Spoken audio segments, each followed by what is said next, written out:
जिस वक्त ये घटना हुई मिचेल स्टॉक की पत्नी एलिसा हीली स्टैंड्स में मौजूद थीं। उनके साथ अन्य खिलाड़ियों के परिवार के सदस्य भी थे। हीली ने एक इंटरव्यू में बताया कि मैच रोके जाने पर उन्हें सब कुछ सामान्य लगा, लेकिन बाद में स्थिति बदल गई। भारत और पाकिस्तान के बीच संघर्ष विराम के बाद एक बार फिर आईपीएल 2025 का रोमांच शुरू होने जा रहा है। 17 मई से बचे हुए मुकाबले खेले जाएंगे। भारतीय क्रिकेट कंट्रोल बोर्ड बीसीसीआई ने एहतियातन आईपीएल के मौजूदा सत्र को एक हफ्ते के लिए स्थगित करने का ऐलान किया था। अब एक बार फिर जब टूर्नामेंट की शुरुआत हो रही है तो चर्चा पंजाब किंग्स और दिल्ली कैपिटल्स के बीच धर्मशाला में खेले गए मुकाबले की भी होने लगी है। दरअसल ये वही मैच है जिसको बिना किसी नतीजे के बीच में ही रद्द कर दिया गया था। अब ऑस्ट्रेलिया की कप्तान एलिसा हीली ने उस रात क्या क्या हुआ था उसका एक इंटरव्यू में खुलासा किया है। आइए जानते। 8 मई गुरुवार की रात पंजाब किंग्स और दिल्ली कैपिटल्स के बीच धर्मशाला में मुकाबला खेला जा रहा था। करीब 8:30 बजे पाकिस्तान की ओर से कई सीमावर्ती इलाकों में ड्रोन से हमला किया गया। सुरक्षा कारणों से मैच को बीच में ही रद्द कर दिया गया, क्योंकि आसपास के इलाकों में हवाई हमले की चेतावनी दी गई थी, जिससे शहर में ब्लैकआउट कर दिया गया। धर्मशाला में एहतियातन खिलाड़ियों और अंपायरों को मैदान से बाहर ले जाया गया और फिर फ्लड लाइट्स भी बंद कर दी गईं। स्थिति की गंभीरता को देखते हुए मैच को रद्द कर दिया गया। जिस वक्त ये घटना हुई मिचेल स्टॉक की पत्नी एलिसा हीली स्टैंड्स में मौजूद थीं।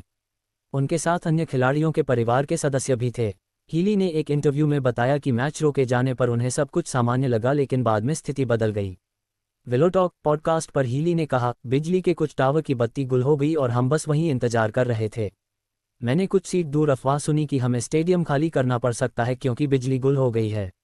एलिसा आगे बताती हैं कि उसने कहा कि हमें अभी जाना चाहिए और हम कह रहे थे, ओह ये ठीक है, जैसे कि हम बाकी सभी को स्टेडियम से पहले बाहर जाने देना और वहां रुके रहना बेहतर समझते हैं।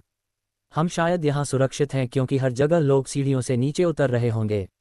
एलिसा ने बताया कि इसके बाद चीजें तेजी से बदल गईं और उन्हें उस जगह ले जाया गया जहां पंजाब और दिल्ली के खिलाड़ी मौजूद थे।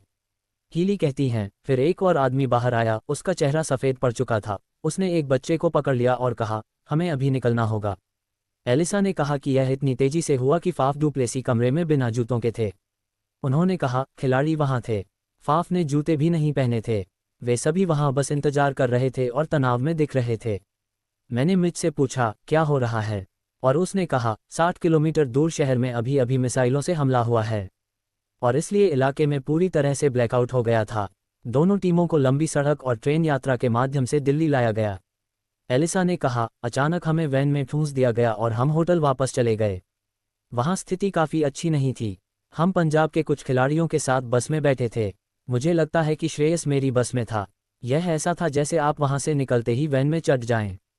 कांगड़ा पुलिस अधीक्षक शालिनी अग्निहोत्री ने बताया था कि दोनों टीमों के खिलाड़ियों को कड़ी सुरक्षा के बीच धर्मशाला से होशियारपुर के रास्ते जलंधर रेलवे स्टेशन तक पहुंचाया गया और वहां से विशेष ट्रेन के जरिए उन्हें दिल्ली भेजा गया। अधिकारी ने कहा, शुक्रवार की सुबह खिलाड़ियों, कोचिंग स्टाफ और प्रसारण कर्मियों सहित दोनों टीमों के पूरे दल को लगभग 40 से 50 छोटे वाहनों में धर्मशाला से पंजाब की सीमा पर स्थित होशियारपुर ले जाया गया। उन्होंने कहा कि इस काफिले को कांगड़ा पुलिस ने सुरक्षा मुहैया कराई और वाहनों के होशियारपुर पहुंचने के बाद पंजाब पुलिस ने सुरक्षा व्यवस्था संभाल ली। वहां से उन्हें विशेष रूप से तैयार ट्रेन में सवार होने के लिए जलंधर ले जाया गया।